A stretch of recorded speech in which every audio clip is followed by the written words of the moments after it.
My 9-year-old son called me from his grandfather's house, whimpering, "Mommy, I ran away."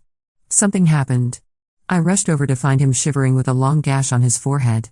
"Angel, who did this?" I asked softly. He looked at me, terrified, and whispered, "Mommy.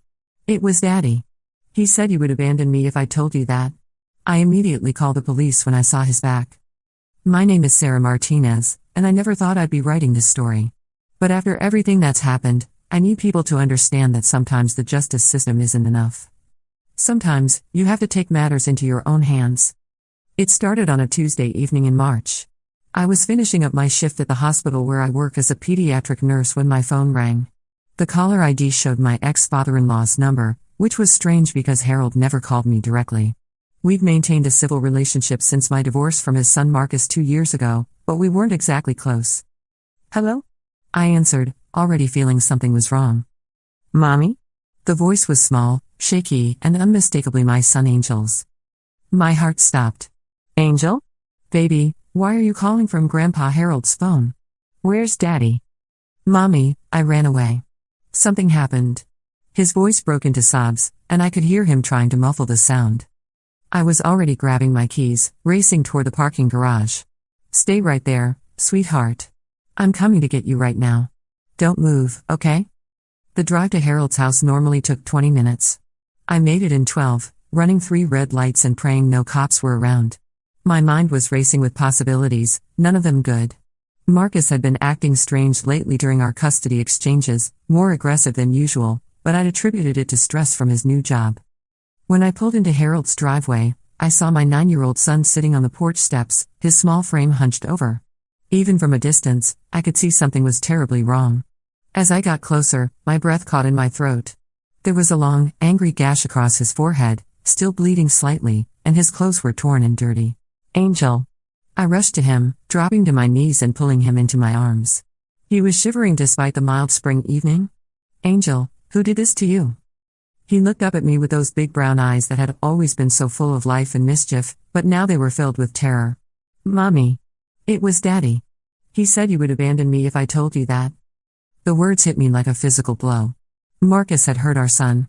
My ex-husband, the man I'd once loved, the father of my child, had done this. But before I could process it fully, Angel turned slightly, and I saw his back. His shirt was torn, revealing a pattern of welts and bruises that made my stomach lurch.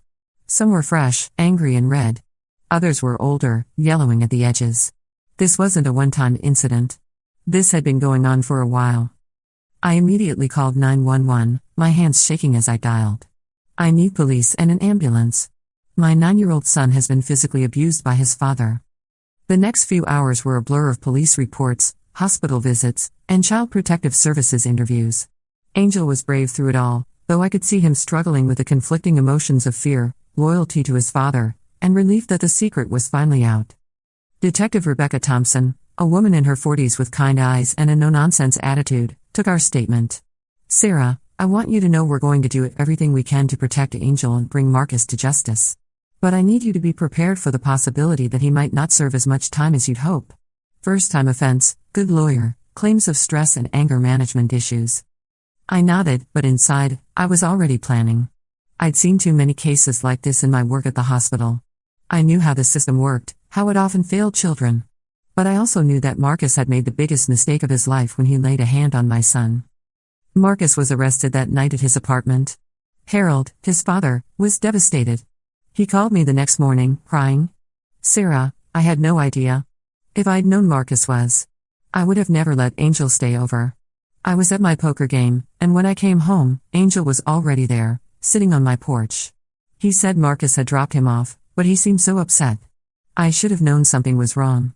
It's not your fault, Harold," I told him, though part of me wondered how he could have missed the signs. Marcus is very good at hiding things when he wants to. The preliminary hearing was set for 3 weeks later. Marcus's lawyer, a slick young man named Bradley Chen, immediately started building a defense based on Marcus's recent job stress, his difficult divorce, and his lack of prior criminal history. He even had the audacity to suggest that Angel might have been injured during rough play that got out of hand. I watched Marcus in that courtroom, sitting there in his nice suit, playing the role of the remorseful father who'd made a terrible mistake. He wouldn't even look at me or Angel. The judge set bail at $50,000, which Marcus's parents posted within hours. That's when I knew the system was going to let us down. Over the next few weeks, I started planning. I'd always been a methodical person, it's what made me good at my job. Life or death situations require clear thinking and precise action. This was no different. First, I gathered information. I reached out to other nurses, doctors, and social workers I knew. I learned that Marcus had been seen at several bars around town, bragging about how his lawyer was going to get him off with community service. He'd even been heard saying that Angel was too sensitive and needed to toughen up. I also discovered that this wasn't Marcus's first incident with violence. A former girlfriend, Jennifer Walsh, reached out to me after seeing the news. She told me about incidents where Marcus had pushed her, threatened her, and once threw a glass that shattered against the wall next to her head. She'd never reported it because he'd convinced her it was her fault, that she'd provoked him. "Sarah," she said during our coffee meeting, "I've been carrying guilt about this for 2 years. If I'd reported him then, maybe Angel wouldn't have been hurt. Marcus is good at manipulation, at making people think they're the problem. But what he did to Angel? That's unforgivable." I also learned that Marcus had been struggling financially since our divorce. He'd taken out several high-interest loans and was behind on rent. His desperation was growing, and I realized that his increased aggression toward Angel might have been his way of taking out his frustrations. The more I learned, the more I realized that even if Marcus was convicted, he'd likely serve minimal time and then be right back in our lives, potentially with court-ordered visitation rights. The thought of Angel being forced to spend time with his abuser made me physically sick. That's when I decided that the justice system's version of justice wouldn't be enough. I started with something simple, Marcus's job. He worked as a sales manager at a mid-sized tech company. I'd met his boss, David Rodriguez, at a few company parties when we were married. David was a good man with strong principles about family and protecting children. I requested a meeting with David, ostensibly to discuss how Marcus's legal situation might affect any company events where children would be present. During our conversation, I casually mentioned that I discovered Marcus had been lying on his expense reports for months, padding his mileage and meal expenses. This was true. I'd found the evidence when I was cleaning out some old files from our marriage. David looked into it and found exactly what I knew he would. Marcus was fired within a week, losing not just his job but also his health insurance and the company car he'd been driving. Next, I focused on his living situation. Marcus was renting a nice apartment in a family-friendly complex. I'd noticed during our custody exchanges that he'd been trying to project an image of stability, probably for the court case. I knew the property manager, Linda Foster, from my church. Linda had 3 young children of her own. I didn't lie to Linda. I simply made sure she was aware that Marcus had been arrested for child abuse and that there might be more incidents coming to light. I also mentioned that I'd seen several unfamiliar cars at his apartment at odd hours, suggesting he might be violating his lease by subletting or running some kind of business from the property. Linda did her own investigation and discovered that Marcus had indeed been letting his unemployed friend Stephen crash on his couch in exchange for rent money, which violated his lease.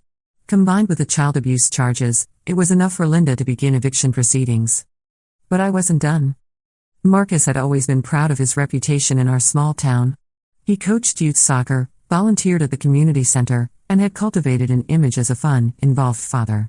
I knew this image was crucial to his self-esteem and his defense strategy. I started reaching out to other parents in the soccer league. I didn't spread rumors or exaggerate, I simply shared the court documents, which were public record, and let them draw their own conclusions. Word spread quickly through the tight-knit community of parents. Within days, Marcus was asked to step down from coaching. The community center quietly removed him from their volunteer list. Parents who had once been friendly began crossing the street to avoid him. I also reached out to Marcus's friends, the ones I'd known during our marriage. I didn't badmouth him or try to turn them against him. I simply shared what had happened to Angel, showed them the photos the hospital had taken of his injuries, and let them make their own decisions. One by one, Marcus found himself increasingly isolated. His poker buddies stopped calling. His drinking buddies made excuses when he suggested meeting up. Even his gym membership was quietly cancelled when other members complained about feeling uncomfortable. But the most devastating blow came when I contacted Marcus's new girlfriend, Amanda Pierce. I'd learned about her through social media, a sweet kindergarten teacher who clearly had no idea what kind of man she was dating. I met Amanda for coffee and showed her the pictures of Angel's injuries. I told her about Jennifer's experiences and about the pattern of behavior that was emerging. Amanda was horrified.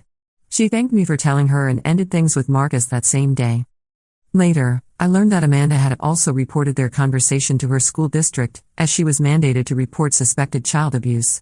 This created another paper trail that would follow Marcus for years. As the court date approached, Marcus's world had completely collapsed. He was unemployed, facing eviction, isolated from friends and family, and dealing with the reality that his actions had consequences far beyond what any court might impose. His lawyer tried to argue that Marcus was being unfairly persecuted, that the community was engaging in vigilante justice. But the prosecutor, Maria Santos, had a different perspective. "Your Honor," she said during the sentencing hearing, "the defendant's current situation is not the result of vigilantism. It's the natural consequence of his choices and actions. When you harm a child, when you betray the trust of everyone around you, there are social consequences as well as legal ones. The community has simply chosen not to associate with someone who would hurt a 9-year-old child." Marcus was sentenced to 18 months in prison, followed by 3 years of supervised probation, mandatory anger management and parenting classes, and supervised visitation with Angel only after completion of his full sentence and psychological evaluation. It wasn't as much as I'd hoped for, but combined with everything else that had happened, it felt like justice. The real victory, though, was seeing Angel begin to heal. With Marcus out of our lives and in prison, Angel started therapy with Dr. Patricia Williams, a child psychologist who specialized in trauma recovery. Slowly, my happy, mischievous little boy began to emerge again. "Mommy," he said to me one evening about 6 months after Marcus's sentencing, "I'm glad I told you what Daddy did. Even though I was scared, you didn't abandon me. You protected me." Those words made everything I'd done worth it. Harold, Marcus's father, maintained a relationship with Angel and me. He'd been horrified by what his son had done and was committed to making amends. He testified at Marcus's trial about the changes he'd noticed in Angel during visits and his regret for not recognizing the signs sooner. "Sarah," he told me after the trial, "I failed Angel by not protecting him from my son. I can't undo that, but I can make sure Marcus gets the help he needs and that Angel knows he has family who will always put his safety first." Jennifer, Marcus's ex-girlfriend, also found some closure in seeing Marcus face consequences for his actions. She started volunteering with a domestic violence organization, helping other women recognize the signs of abuse. 2 years later, as I'm writing this, Angel is thriving. He's back to playing soccer, with a different league, of course, excelling in school, and slowly learning to trust again. He still has nightmares sometimes, and he's still in therapy, but he's healing. Marcus completed his prison sentence and is now living in a different state with his parents, working at Harold's small business while he tries to rebuild his life. He's completed his court-mandated programs and has requested supervised visitation with Angel. Angel, now 11 and much wiser than he should be, has said he's not ready to see his father yet. Dr. Williams agrees that Angel should be allowed to set the pace of any potential reconciliation. As for me, I've learned that sometimes justice isn't about what happens in a courtroom. Sometimes it's about ensuring that actions have consequences, that abusers don't get to maintain the comfortable lives they built while hurting others, and that children are protected by any means necessary. I don't regret what I did. Every action I took was based on truth. I never lied, never fabricated evidence, never broke any laws. I simply ensured that the people in Marcus's life knew who he really was, not the carefully constructed image he wanted them to see. Some people might call it revenge. I call it accountability. Marcus made choices that hurt an innocent child, my child, and I made sure those choices had lasting consequences beyond what the court system provided. Angel is safe now. He knows his mother will always protect him, no matter what it takes. And Marcus has learned that some betrayals of trust come with a price that extends far beyond legal penalties. That's justice enough for me. But the story doesn't end there. About 8 months after Marcus's release from prison, I received a call that would test everything I thought I knew about justice and forgiveness. It was Detective Thompson. "Sarah, I need to talk to you about Marcus. Can you come down to the station?"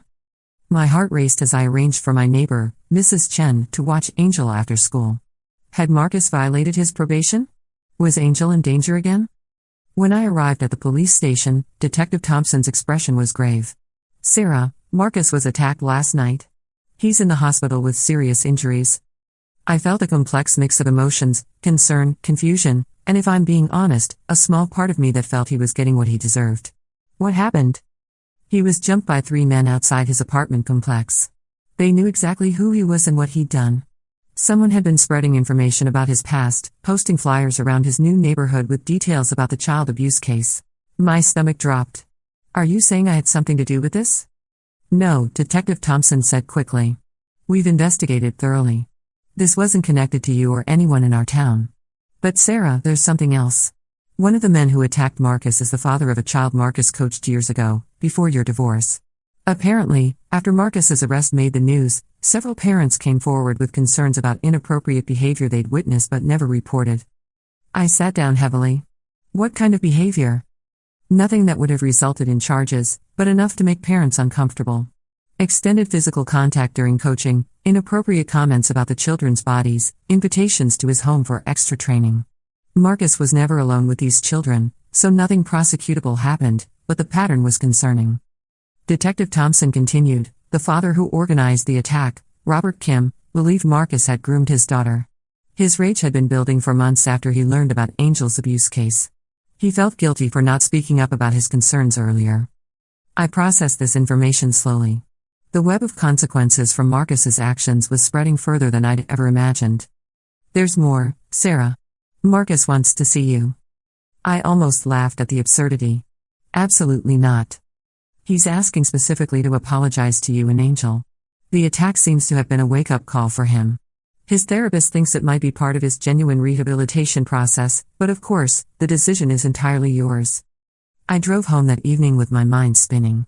Part of me felt vindicated that Marcus was finally experiencing real consequences for his actions. But another part of me, the part that had once loved this man and had a child with him, felt a twinge of something that might have been sympathy. When I got home, Angel was doing homework at the kitchen table. At 11, he was more perceptive than most adults I knew. Mom, you look upset. Is everything okay? I sat down beside him. We'd always been honest with each other since the incident with his father. Angel, your dad was hurt. He's in the hospital. Angel looked up from his math worksheet, his expression carefully neutral. Is he going to die? The bluntness of the question caught me off guard. No, sweetheart. He's going to be okay physically. Good, Angel said, then paused. I mean, I don't want him to die. But I also don't want to see him. You don't have to see him, baby. That's entirely your choice, and it will always be your choice. Angel nodded and returned to his homework, but I could see him processing the information in that careful way he developed since the abuse. Over the next few days, I found myself thinking about Marcus more than I had in months. Harold called to update me on his son's condition and to ask if Angel and I were okay. Sarah, I know this is complicated, Harold said. Marcus has been different since he got out of prison. The therapy, the isolation, losing everything, it changed him. I'm not saying he didn't deserve consequences for what he did, but I think he genuinely understands now how much damage he caused. Harold, with all due respect, Marcus understanding the damage doesn't undo it. Angel still has nightmares. He still flinches when men raise their voices. He's still in therapy twice a week, I know, and I'm not asking you to forgive him or let him back into your lives. I'm just saying that maybe, somewhere down the line, it might help Angel's healing to hear his father take full responsibility for what he did. I thought about Harold's words for days. Finally, I called Dr. Williams, Angel's therapist, to get her professional opinion. Sarah, this is ultimately your decision, but I can tell you that in some cases, a genuine apology from an abuser can be helpful for a victim's healing process. The key word is genuine. If Marcus is truly taking responsibility without making excuses or asking for forgiveness, it might give Angel a sense of closure. And if it's not genuine? Then it could be re-traumatizing. That's why, if you decide to do this, it would need to be very carefully controlled. Angel would need to be prepared, he'd need to have an easy way out if he becomes uncomfortable, and it would need to happen in a therapeutic setting.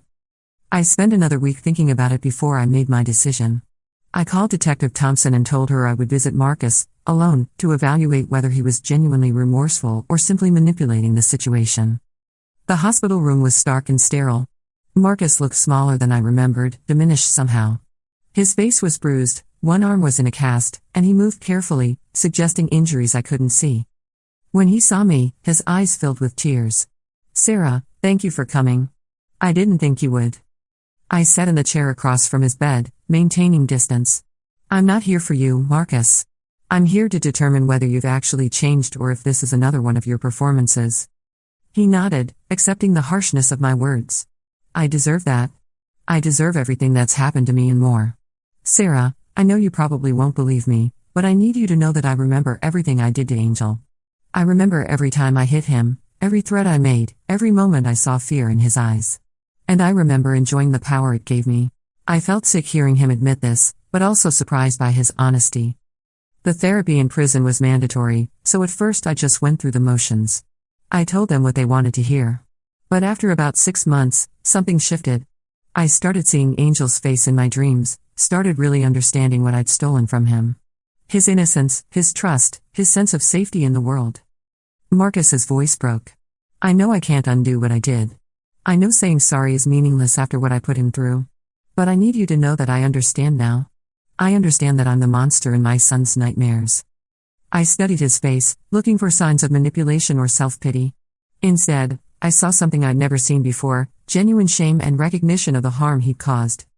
The attack, I said. Do you understand why it happened? Yes. Those men did what they thought was protecting their children from someone like me. They saw a predator and they acted. I can't even be angry about it because they weren't wrong. I was a predator. I preyed on the most vulnerable person in my life, my own child. We sat in silence for a moment before Marcus continued. Sarah, I know Angel probably never wants to see me, and I understand why.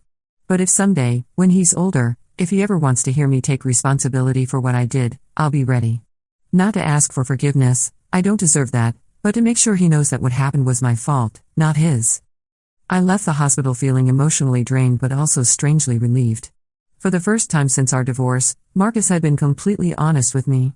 There were no excuses, no blame shifting, no attempts to minimize his actions. I discussed the visit with Dr. Williams, and together we decided to tell Angel about his father's condition and his desire to apologize, but we made it clear that Angel had complete control over any future contact. Angel's response surprised me. Mom, I don't want to see him now. Maybe not ever. But I'm glad he finally understands what he did was wrong. For a long time, I thought maybe it was my fault somehow. Oh, sweetheart, it was never your fault. Never. I know that now. But part of me needed to know that he knew it too. 6 months later, Robert Kim, the father who had organized the attack on Marcus, was sentenced to community service and probation for assault. During his sentencing, he read a statement that brought many people in the courtroom to tears. Your Honor, I don't regret protecting children from someone I believed was a danger to them. But I do regret using violence. There are legal ways to handle these situations, and I should have pursued those options instead of taking the law into my own hands. Marcus, who attended the hearing despite his lawyer's advice against it, approached Robert afterward. I watched from across the courtroom as Marcus spoke quietly to the man who had hurt him. Robert listened, nodded, and the two men shook hands before parting ways. Later, Harold told me what Marcus had said to Robert: "You were protecting your child." I can't fault a father for that, especially since I failed so completely as a father myself. As I write this final update, 3 years have passed since Angel's abuse was discovered. Angel is now 14, thriving in high school, and has developed a passion for journalism. He says he wants to help tell stories of people who can't tell their own stories, particularly children who are being hurt. Marcus completed his probation successfully and has moved to another state where he works in construction and continues therapy. He sends child support regularly and includes brief notes updating us on his progress, not asking for anything in return. Angel has never asked to see his father, and I've never pressured him to do so. Dr. Williams says that Angel's healing has progressed remarkably well, largely because he's never been forced to forgive or maintain a relationship with his abuser. The most important thing, Dr. Williams told me recently, is that Angel knows he has control over his own story now. He's not a victim anymore, he's a survivor who gets to decide his own relationships and boundaries. The systematic dismantling of Marcus's life that I orchestrated in the immediate aftermath of Angel's abuse served its purpose. It ensured that Angel was protected and that Marcus faced real consequences for his actions. But the unexpected aftermath, Marcus's genuine transformation and the complex emotions that came with it, taught me that justice isn't always clean or simple. Sometimes the people who hurt us most are capable of change. That doesn't mean we owe them forgiveness or a place in our lives. But it can mean that our pain and their consequences can lead to something that prevents future harm to others. Marcus will never be Angel's father in any meaningful way again. That relationship was destroyed the moment he chose to hurt our son. But in accepting full responsibility for his actions and genuinely changing his life, Marcus gave Angel something valuable: the knowledge that the abuse was never Angel's fault and that even broken people can choose to stop causing harm. That's a different kind of justice than what I originally sought, but it's justice nonetheless. Angel is safe, happy, and strong. Marcus is living with the consequences of his actions while working to ensure he never harms anyone again. And I've learned that sometimes the most powerful revenge is simply ensuring that the truth has lasting consequences.